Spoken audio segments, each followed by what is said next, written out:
being here. Whether you're coming from the computer science department or you're here for music, such a joy and an honor to be giving this talk to you about artificial intelligence. Because let's be real, you're all curious to some extent. I mean, it's evolved a lot in the last roughly 3 years, from ChatGPT being able to have conversations to being able to look at AI art to even recently I saw there's AI video generations, which is really fascinating. It's evolved a lot recently, and as someone who comes from the honors department, likes to try and connect multiple things together, I was like, how can I relate music and artificial intelligence? Hence where this project comes about. Because here's the thing, and you can move on to that. Oh, I guess before we get started, did everyone get the program and the QR code? Yes. Because that's going to be really important as we go on. Cool. Go ahead and move on to the next slide, Lucas. Thank you. Because AI, there's two parts to successful AI, right? There's idea generation, right? It's got to be able to think and come up with a thought. And then it's got to be able to convey that information to the end user. It's got to be able to do both those things. ChatGPT, that's very easy, right? Comes up with the thought, and then it just has a text conversation with you. That's pretty easy. Or an AI picture. It can think of what the picture's going to look like and then, put that picture on the screen for you. But music is different. Because with music, AI can come up with a thought, but it takes humans to be able to actually convey that meaning. And when you insert that in the communication step, that's when things start becoming a little bit more complicated. Hence why this project comes to be. So the goal of this project is to showcase where AI music generation still has room to grow to accommodate for the human voice.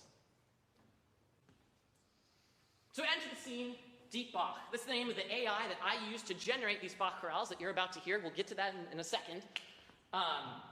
Why did I choose Bach? Well, Bach wrote a ton of music in his lifetime, like a ton. And those of you who are CS people in the room, you know that the more data you have, the more accurate your results are going to be. So that's why I picked Bach specifically as opposed to someone like Mozart or Beethoven. The other thing is Bach wrote in a style called chorales. He was a church musician, so he often had to write music for the church. And when you're writing music for the church, they're not necessarily musically inclined, so they have to be able to sing along with. It means the music's a lot easier, and my singers have an easier time being able to approach the music. So that's another reason why we chose Bach. So, time for the fun. This is how the rest of this concert is going to work.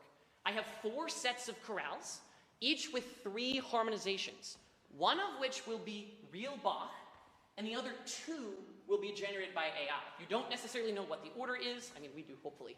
But you don't know what the order is. It's up to you to guess, and there's no chance to scan the QR code if you haven't already, but you'll get to vote on which one is real and which one is fake, and you'll get to actually see those results live on the screen, which is going to be something that's super exciting. What other announcements do I have? I ask that you hold your applause until the end of all 3 songs, just to respect the people in the audience. They might be listening and wanting to hold on to that sound in their head for all 3 songs, and so by holding your applause, you give them the freedom to do that. But at the end of the set of 3 songs, you're more than welcome to applaud to your heart's content. And with that being said, you guys ready to sing? You guys ready to hear some music? Let's start. Here's the first one. It's called Ein fester Burg.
which one was real and which one was not. So once Lucas goes ahead and gets us started, you can go ahead and vote. Would you think the first one was AI, or the first, you're voting which one you think is real? Was the first one real, the second one real, or the third one real? I'll give you some time to vote. You'll get to see it live.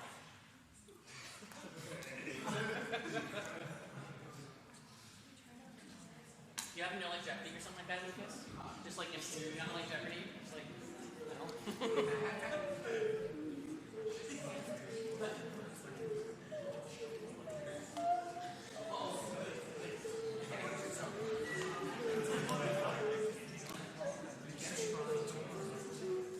Okay, stop.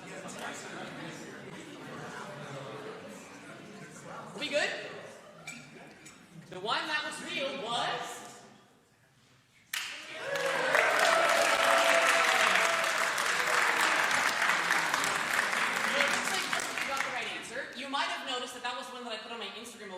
So some of you might have been cheating. Just saying.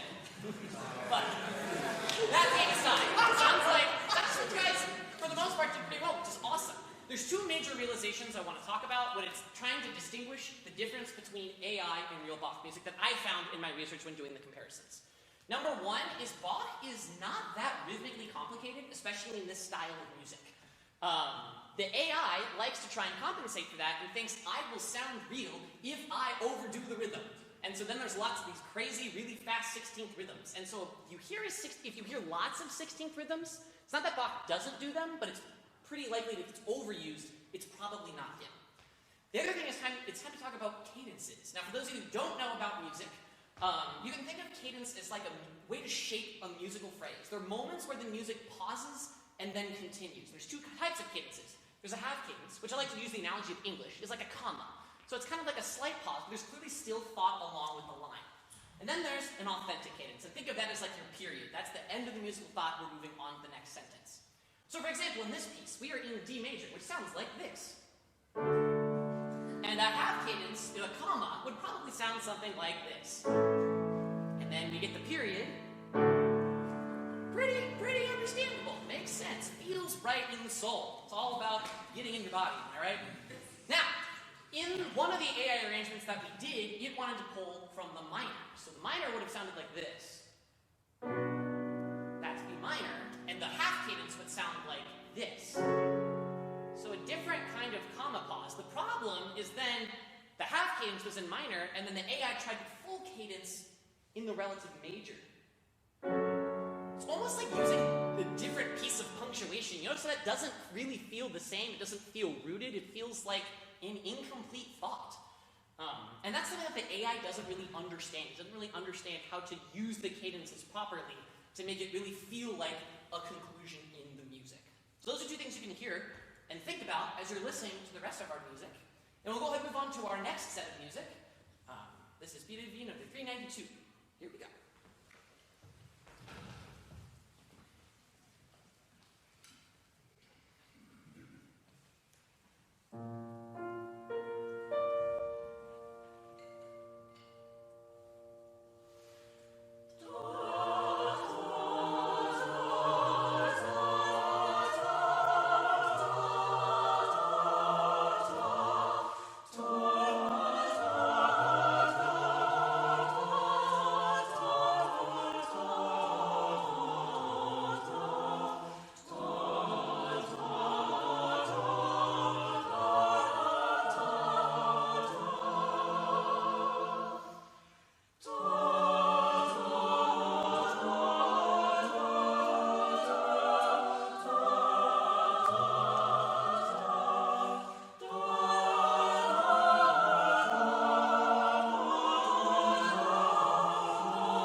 feel like you need like a 5-second handicap. You're like,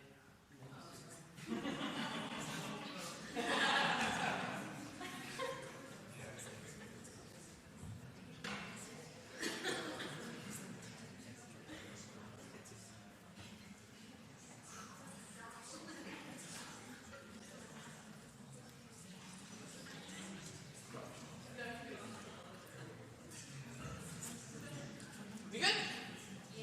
Great. And the real one was. Good job. So it sounds like the majority of you are doing a pretty good job of finding it, which I think kind of confirms my thought that this needs a little bit more work, but we'll see if I can trick you later on. Well, who knows?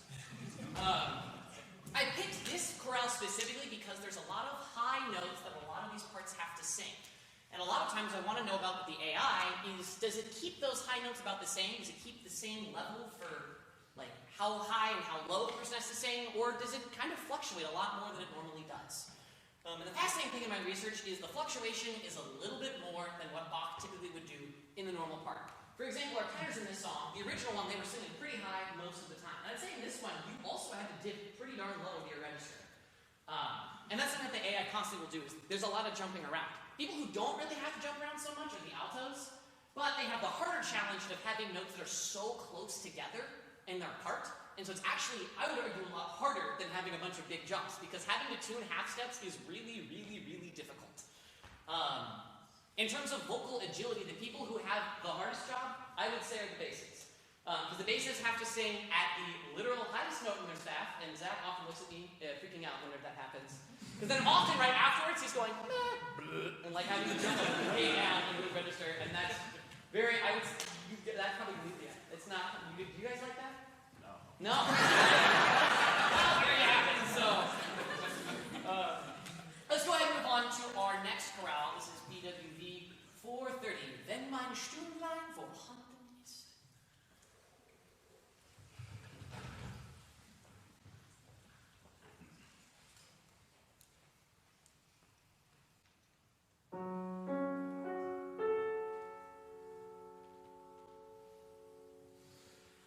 Doch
no deliberation. It seems like we're all pretty unanimous, which is awesome. Can we reveal the right answer?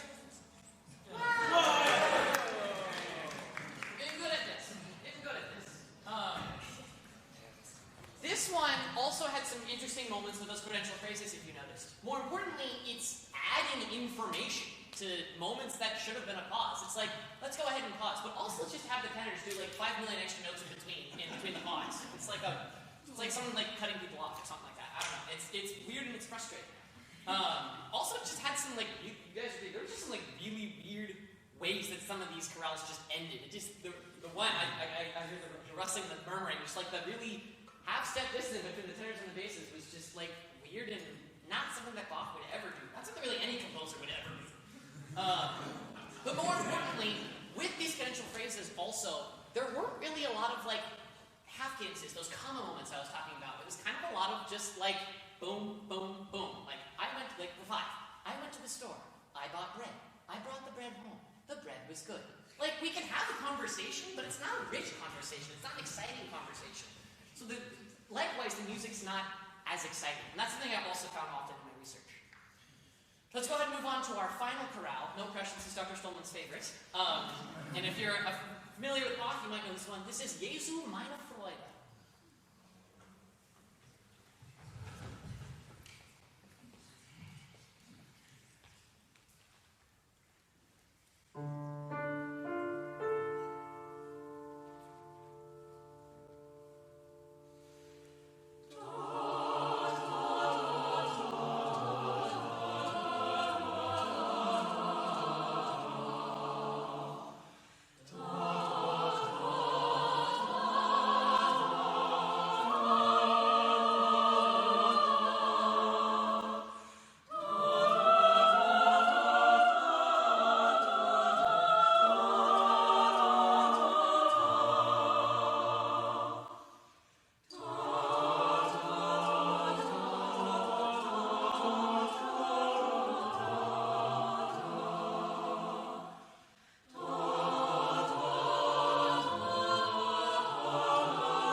rather than major. So as I'm sure if you're a music student, you know that there's lots of different types of minor, and the way that minor plays with each other is very complicated and not as easily understood, especially by AI. So this is just a little bit of an example of, can you tell that difference? It's really, really hard.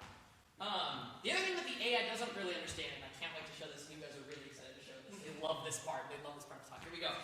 Part crossings. Some of you might be familiar in this music. We have parts for a reason, and they kind of stay in their own lanes. We have on the very top our lovely sopranos holding down the melody. Give up for sopranos. Holding the inner harmonies, we have the altos and the tenors. They work really well together, forming that foundation in the middle. Then at the bottom, we have the basses. You had a good name for yourselves yesterday. What did you call yourselves? Fire Nation. The Fire Nation. They call themselves the Fire Nation, but they're the rock, they're the foundation, they're the bottom. Now,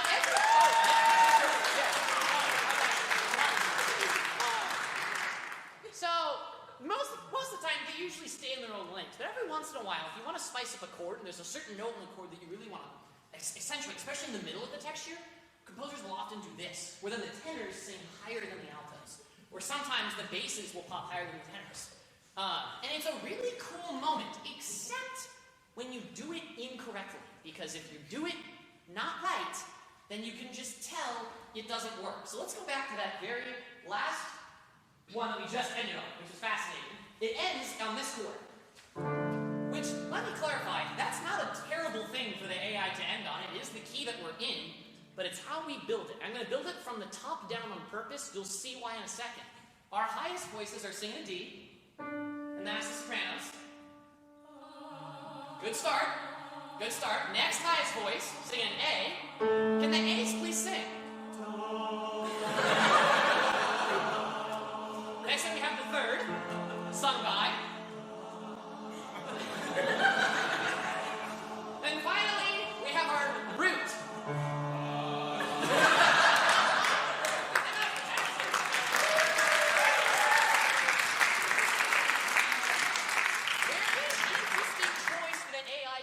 Those parts definitely. I mean, the basses are singing. They're not only basses are doing not just they're doing like this, which is like weird. And then the altos are. It's basically that is what's going on right there. We really don't make that chord game sign, please. Thank you. But it's a really weird way to voice that chord, especially because it means everyone is in the lower part of the register, and the tenors are literally groveling down there, which is tough, especially in the altos too. But the basses are like in the upper third of their register. And when you have a part in the upper third of the register, it's just going to absolutely cut through that texture. And it's not going to give the effect that you're looking for. And that often happens a lot. There were a lot of part crossings that I found that were just like weird and unique like that. But it sounds like you guys mostly did a pretty good job. You should give yourselves a round of applause, because that's awesome.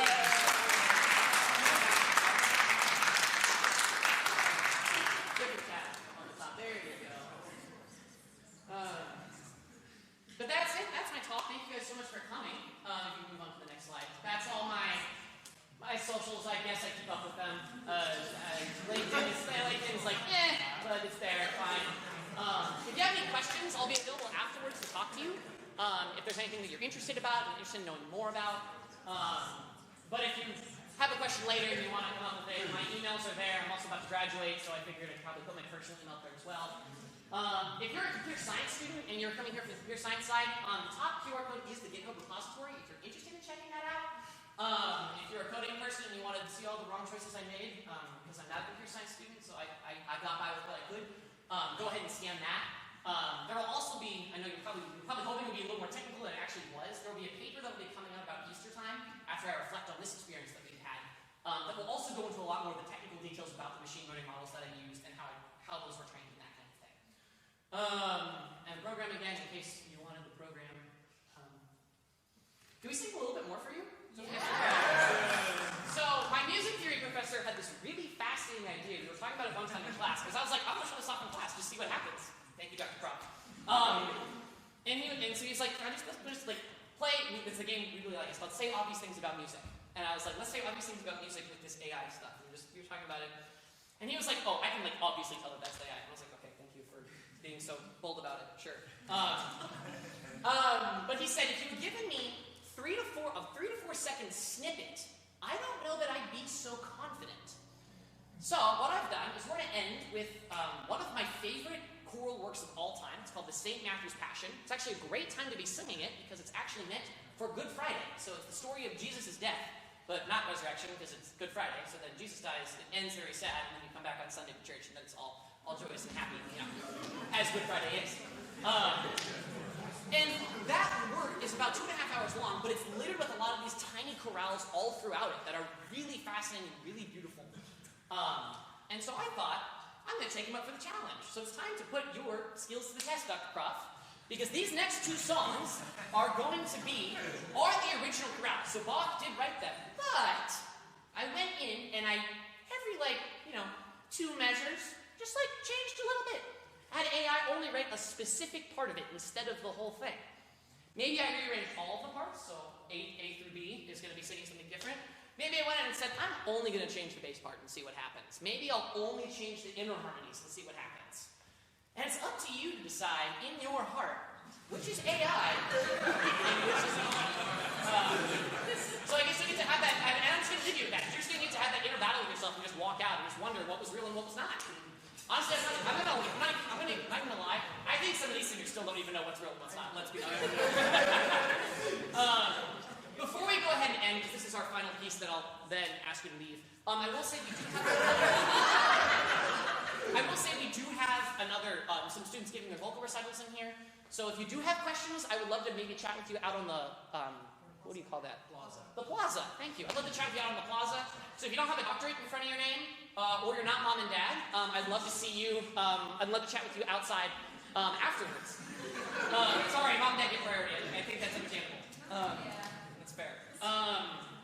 Last I want to give a few shout outs. So a big shout out to Dr. Stolman, who was my advisor for the whole project.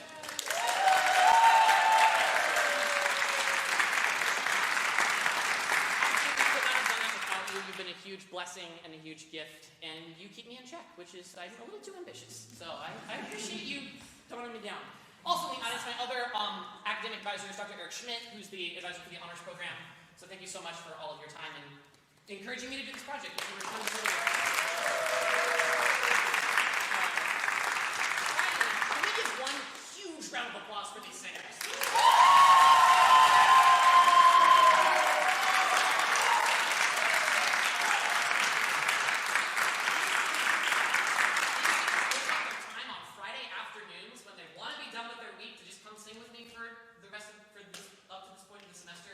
It's been a really huge gift. It's been fun. Yeah. Oh, the most important part. I'm so sorry. I figured you guys might want to know what it's like from the singer's perspective to sing some AI. So I asked for some of the singers to give a little bit of a spiel on what their experience was like. So first to the stage, engineer extraordinaire. This is Audrey Stevenson.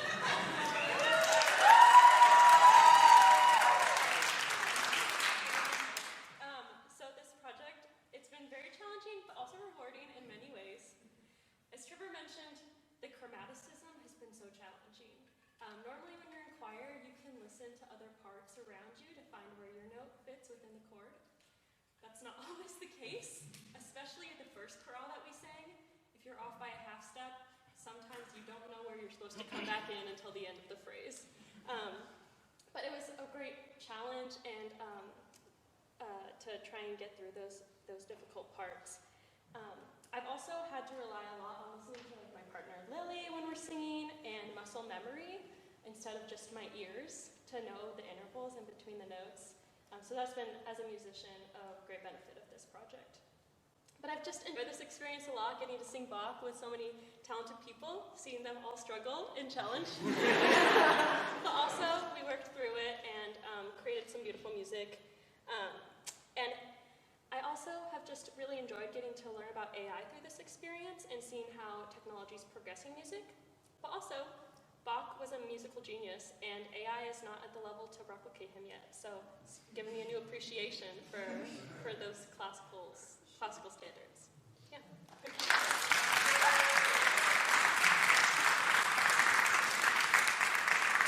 to hear from one more singer before we end with our final piece. This is Ryan Bass. Get up.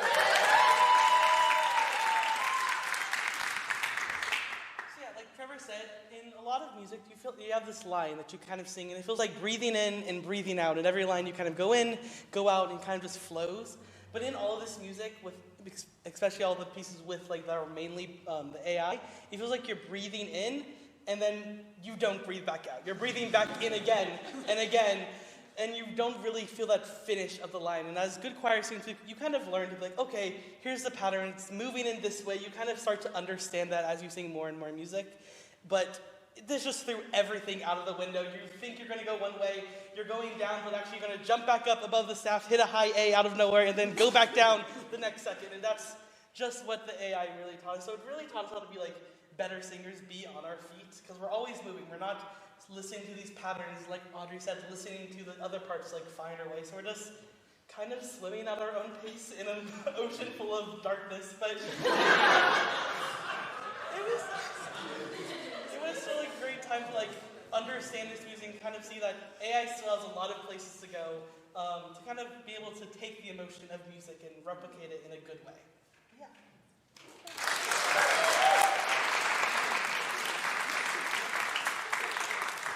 Singers will also be joining us out on the patio, so if you have specific individual questions for some of the singers as well that didn't get a chance to share, you're more than welcome to single them out and make them feel loved. So again, we're going to go ahead and end the St. Matthew's Passion, which remember, might be Bach, might be AI, I don't know. We're going to find out together, shall we? The other thing that I want to say, they found this out like literally right before we started, is I have not as a conductor, I've got a chance to conduct this, but I have not gotten a chance to put this in my voice, and I'm a little bit jealous of that. So if you don't mind, I'm going to join and sing them for these last two numbers, if that's okay, because I haven't gotten a chance to do that.